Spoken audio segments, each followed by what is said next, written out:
President Trump's powerful efforts to secure our homeland are working. According to newly released numbers, last month, Border Patrol saw a 93% decrease of illegal aliens crossing the southwest border between ports of entry from May 2024 under Joe Biden, when they encountered more than 117,000 illegal aliens. And this particular statistic is absolutely astounding. In the month of May, under the Trump administration, 0 illegal aliens were released into our country by Border Patrol. Let me say that again. Not a single illegal alien was released into the interior of the United States of America last month under this administration. Let's contrast that to Joe Biden's failed leadership, where immigration officers were wasting their finite time and resources processing dangerous illegal aliens for release into the United States. President Trump immediately terminated that reckless Biden-era practice that undermined the rule of law, jeopardized public safety and our national security, and diverted critical resources away from stopping deadly drugs and violent criminals from entering our country. That's the reason why not a single illegal alien was released into the interior of the United States in the month of May. And as a result, we now have a border that is reaching unprecedented levels of operational success. The efforts by President Trump to stop the illegal immigrant invasion and secure the border in this short amount of time represent one of the greatest achievements by a presidential administration in the history of our great country. With illegal entries being overwhelmingly halted, the Trump administration is dramatically ramping up efforts to arrest and deport all of the millions of criminal illegal aliens that Joe Biden let into our country over the past 4 years. President Trump has directed all of our ICE officers to do everything in their power to carry out the single largest mass deportation operation in history. Illegal criminals who are hiding in America's largest so-called sanctuary cities will be increasingly targeted for removal. Radical Democrats will no longer be allowed to shelter illegals who threaten public safety as part of their cynical efforts to expand political power, drain the American taxpayer, and artificially lower wages and steal American jobs. ICE officers are courageous heroes, upholding the rule of law and keeping our citizens safe. And they have the full and unwavering support of this president. In economic news, President Trump's pro-growth agenda is delivering for the American worker. Through the first 5 months of the Trump administration, real blue-collar wages are up nearly 2%. It's the strongest growth in nearly 60 years and a stark contrast from the negative wage growth seen during the first 5 months of the Biden administration. America is quickly returning to the successful formula of the first Trump administration: low inflation and rising wages. Once the big, beautiful bill is passed, this positive trend will only accelerate. Senate Republicans are continuing to push this critical legislation forward. The One Big Beautiful Bill will drive growth and supercharge the American economy. The Council of Economic Advisors found that the One Big Beautiful Bill will raise take-home pay by nearly $14,000 for a year for the average family of 4. The CEA also found that the One Big Beautiful Bill will increase wages as much as $11,000 for the average worker in America. The One Big Beautiful Bill expands the child tax credit and makes it permanent for more than 40 million families with children. And the bill will deliver no tax on tips, no tax on overtime, and substantial tax cuts for our incredible seniors. Simply put, the One Big Beautiful Bill is a massive win for middle-class Americans. When nearly 80 million Americans sent President Trump back to this White House, they were doing so expecting these popular policies to be enacted. Republicans in Congress have a mandate to deliver, and President Trump demands they send this historic bill to his desk for signature by Independence Day, July 4th. The American people are fully behind President Trump. According to brand new polling from Insider Advantage, a clear 54% majority of Americans approve of the job President Trump is doing. That's because this president is keeping his promises and taking action every day to improve their lives. And passing this bill will help fulfill a number of President Trump's core campaign promises. Now, regarding the ongoing situation in Iran, I know there has been a lot of speculation amongst all of you in the media regarding the president's decision-making and whether or not the United States will be directly involved. In light of that news, I have a message directly from the president, and I quote, "Based on the fact that there's a substantial chance of negotiations that may or may not take place with Iran in the near future, I will make my decision whether or not to go within the next 2 weeks. That's a quote directly from the president for all of you today. So we'll kick it off for questions here in our new media seat. We have Eli Lake from the Free Press. Eli, go ahead. And Thanks so much for having us. Thank you. The Free Press. The decision to extend the, I guess, delay in enforcing the TikTok ban. Sure. Can you talk about how the White House understands its constitutional authority in light of the Supreme Court's decision in January that said that the president had to enforce the ban? Sure. Well, as all of you know, because the president put it out on his Truth Social today, he did sign an executive order to extend the TikTok ban for 90 days. So in the effort to make a deal. And the White House counsel and the Department of Justice have reviewed this executive order, and I can get it for you. I think it's on our website by now. If it's not, my team will now put it up immediately. And you can read the language in that executive order. And the White House counsel's office and the Department of Justice strongly believe in the legal rationale for this executive order. They wouldn't have the president's pen hit it if they didn't. And the political reasoning for this, of course, is because the president made a promise to keep TikTok on. There are 100 million Americans who use this app. It's wildly popular. He also wants to protect Americans' data and privacy concerns on this app, and he believes we can do both things at the same time. So he's making an extension so we can get this deal done. Can I get a follow-up? Sure.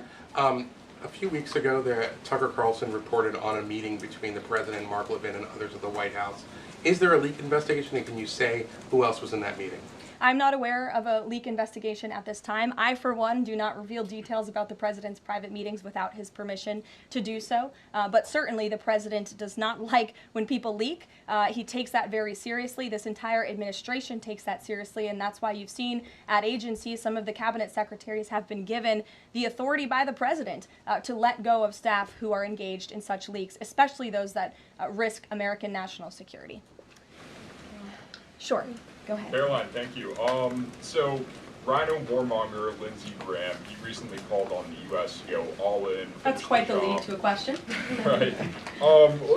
What's your message to everyday Trump supporters? Not the Tucker Carlsons or other big names, but everyday Trump supporters, grassroots who voted for President Trump to stop the wars, rejected this in the primary, going into another war with voting against Nikki Haley, and they want to see non-U.S. involvement in this war. What's your message? Trust in President Trump.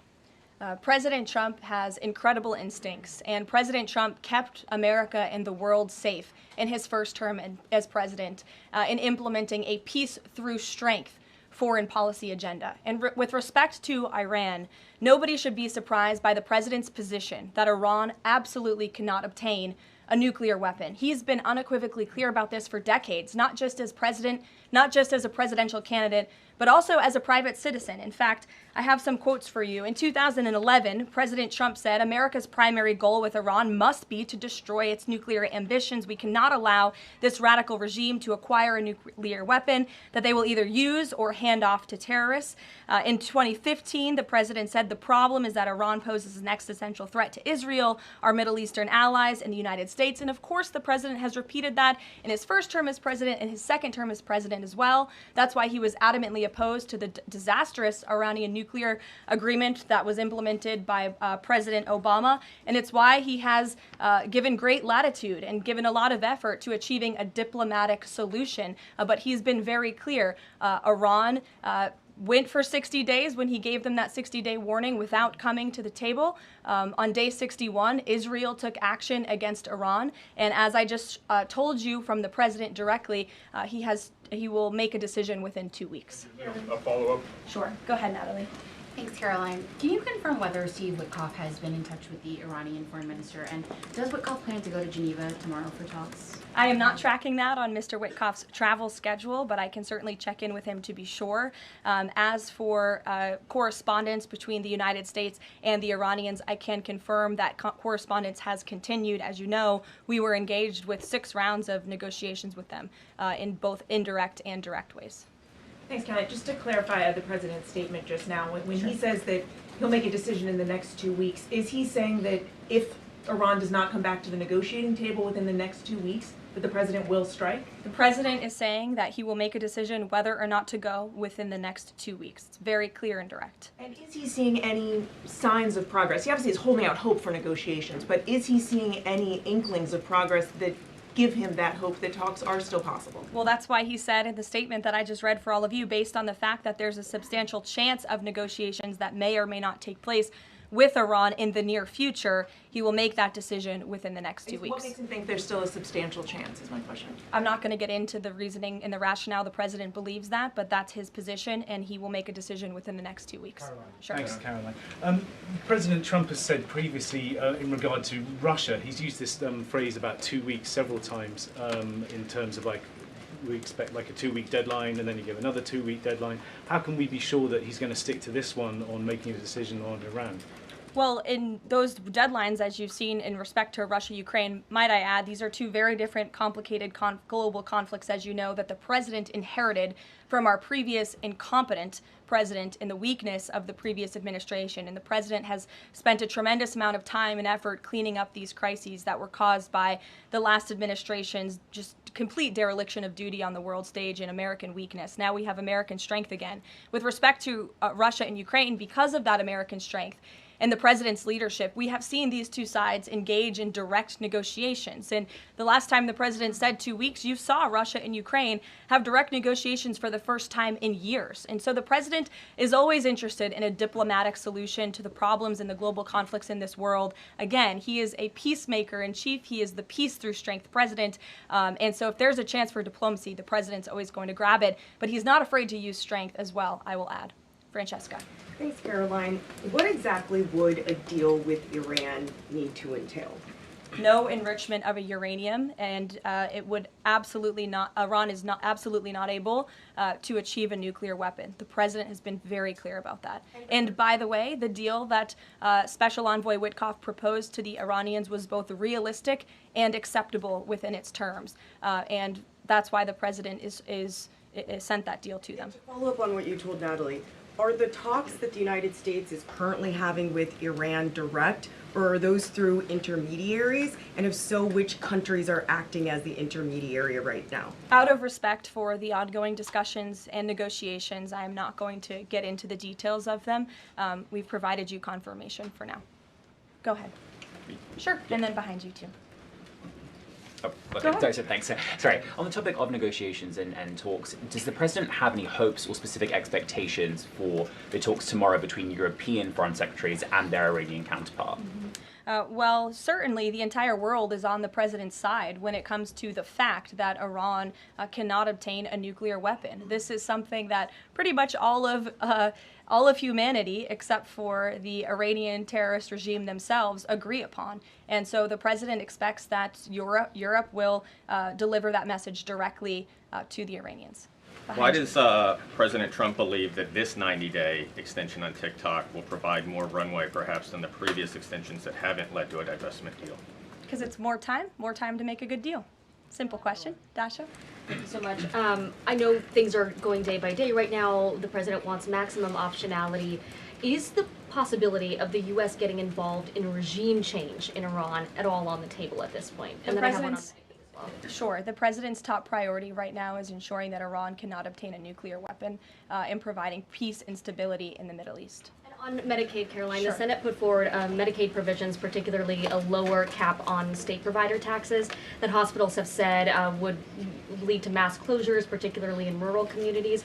Is the president willing to sign a bill that includes those provisions that Republican senators like Josh Hawley say will lead to hospital closures? Out of respect for the ongoing discussions that the White House is very much actively involved in with our friends in the United States Senate, I won't comment on that specific provision. Look, the bill hasn't been sent to the president's desk yet. There's more room for change. The president, for one, I will reiterate, has been very clear on his priorities with respect to Medicaid.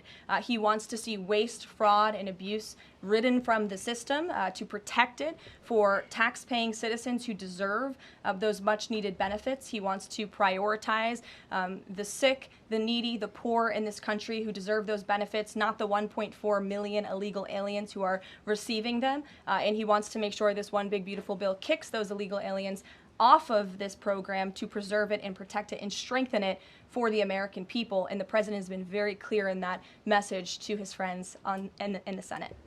Jackie. Thank you, Caroline. Sure. logistically, if the Iranians are getting to Geneva, does that mean they've found a way to get to the White House? I am not going to get into hypotheticals, but as you heard from the president yesterday, they have expressed interest in doing so. There's a lot of Philip. pressure on the president to come to the aid of Israel. There's a lot of pressure on him to finish the job with force. How is he balancing the concern that if he doesn't choose to do that, that it would send a message to Xi Jinping about the U.S. commitment to Taiwan? Well, the president enjoys a very respectful and cordial relationship with China's president. He has long maintained that, even in his first term. And China and the United States share many strategic interests, both in terms of economics and also, of course, global affairs and foreign policy as well. However, when it comes to balancing these different viewpoints, the president is balancing a lot of viewpoints, and he is listening not just to other world leaders, but to his advisors and to people here in the country and the American people too. And I think that's what makes this president such a great leader, is his ability to listen and make a good decision on behalf of the American public based on his instincts and his experience. Don't forget, this is a president who was here before, and the world was a much more peaceful and stable place when he left office than when he came back in after the past 4 years of complete incompetence by the previous president. Philip, go ahead. Thank you, Caroline. Two quick questions. When the president says Iran is very close to a nuclear weapon, is he relying on U.S. intelligence or intelligence sharing from an ally to make that assessment? It is a fact, and the United States government maintains this fact, that Iran has never been closer to obtaining a nuclear weapon. And then if the U.S. were to take some type of military action, would the president go to Congress to seek war authority? I'm not going to engage in hypotheticals. I gave you the statement from the president. He'll make a decision within 2 weeks. Thank you, Caroline. Sure. Go ahead. Thanks, Caroline. Mary and then Elizabeth. Two questions, one on Iran and then the second on something Jasmine Crockett said this morning. So given that we know the Iranian government did order an operative to assassinate the president, is there concern that Iran might respond with non-traditional military ways to some kind of strike on Iran, such as another assassination attempt? And has the Department of Justice looked into this last attempt on the president's life? I believe Secret Service and the FBI have looked into the 2 assassination attempts that took place against the president, both of which were sad days in our nation's history. So I would defer you to the Department of Justice on where those investigations stand. But as for your question regarding Iranian retaliation, I'm not going to engage in hypotheticals again, but I can assure the American public and the world that this administration is prepared and ready to defend American interests and assets, not just in the region, but here on our homeland as well. Thank you. And then really quick on Jasmine Crockett, she said, I believe, that Trump supporters are mentally ill before calling for bipartisan support against the president. Can you respond to that, especially considering she's a rising star in the Democrat Party right now? She is a rising star. It's quite something to behold, actually. I hope that she continues to be a rising star for the Republican Party, at least. I think it's incredibly derogatory to accuse nearly 80 million Americans of mental illness. The last time I checked, Jasmine Crockett couldn't dream of winning such a majority of the public as President Trump did. And the America First movement, which President Trump has built, is filled of hardworking patriots, the forgotten men and women, business owners, law enforcement officers, nurses and teachers, and middle America, as we all know, from where you all grew up, outside of this beltway. That's who makes up this president's movement. And Jasmine Crockett should go to a Trump rally sometime and she can see it for herself. Jennifer. One on North Korea and one on China. On North Korea, they launched some rockets into the ocean today. What does the White House make of that? Do you read any meaning into that timing of that launch? And then on China, do you have any reaction to Xi Jinping's offer of intervening in Iran diplomatically? And are you seeing any signs that China would get involved militarily to support Iran? I don't believe we're seeing any signs of that at this moment in time. As for Xi Jinping's offer, I will leave it to the president to respond to that himself. As for your question about North Korea, we are monitoring the situation. The Trump administration is in close contact with our new South Korean counterparts as we work together to deter our adversaries and preserve a free and open Indo-Pacific. And no matter where, our adversaries and our allies alike know that President Trump will not tolerate threats against our interests on his watch, even as he works to resolve the wars that he inherited. Alex, go ahead, and then I'll come to you. Thank you. Is the president concerned about the economy if farms and hotels, et cetera, struggle to find workers? President's always concerned about the economy. That's on his mind every day. He wakes up, he checks the markets, he checks wage growth. As I pointed out, it's a record high today for middle class and American workers. So the president's always wanting to ensure that we have a strong and robust economy for the American people and worker, and we do. As for the specific concerns regarding jobs, look, the president has made it very clear we need to remove public safety threats from the interior of our country, and that remains the focus and the priority of this administration when it comes to deportations, no matter where somebody works. If they're an illegal alien rapist or murderer that was allowed into this country in the past 4 years by this administration, the American people want those types of criminals to be deported from our country, and that's what the president is backing ICE to do. Thanks. There was an apparent skirmish between the Chinese and the Philippines in the South China Sea. Just curious if you had any reaction to that, and if the steps you're taking towards the Middle East right now are reducing your capacity to deal with that situation. I believe that happened as I was preparing and coming out here, so we'll get you a response to that. Certainly we have one, and our teams are always monitoring situations all around the globe. Okay, and then one more just on Iran. Just over the past 24 hours, we've seen some Israeli strikes on Natanz, Isfahan, and Kondab nuclear facilities. Is there any assessment just of how effective or what the result of those strikes will be? What I can share is that the IDF and Israel, I think, have exceeded a lot of people's expectations in their ability to really hinder Iran's nuclear facilities, but also they've taken out key people in the Iranian regime's leadership as well. So this is something, of course, we are monitoring and watching every day, and the president was just in an intelligence briefing. He continues to be briefed by his National Security Council, and he will throughout the duration of this war and conflict. And he also remains in constant communication with our Israeli counterparts, most notably Prime Minister Benjamin Netanyahu. Kristen. Thank you, Caroline. We have heard from a number of U.S. officials who say that Iran doesn't want to make a deal, that they are just stringing the United States along. What is to say that they are not going to continue to do so if we continue to give them extensions, now 2 weeks before 60 days? Look, Iran is in a very weak and vulnerable position because of the strikes and the attacks from Israel. And with respect to the president's statement, I shared that with all of you. And he has been very direct and clear. Iran can and should make a deal. We sent a deal to them that was practical, that was realistic, or they will face grave consequences. Why is Steve Witkoff not participating in the talks this week? I can ask Mr. Witkoff why he is not. Thanks, Caroline. Does the president object if Israel attempts its own operation against Fordo in the next 2 weeks?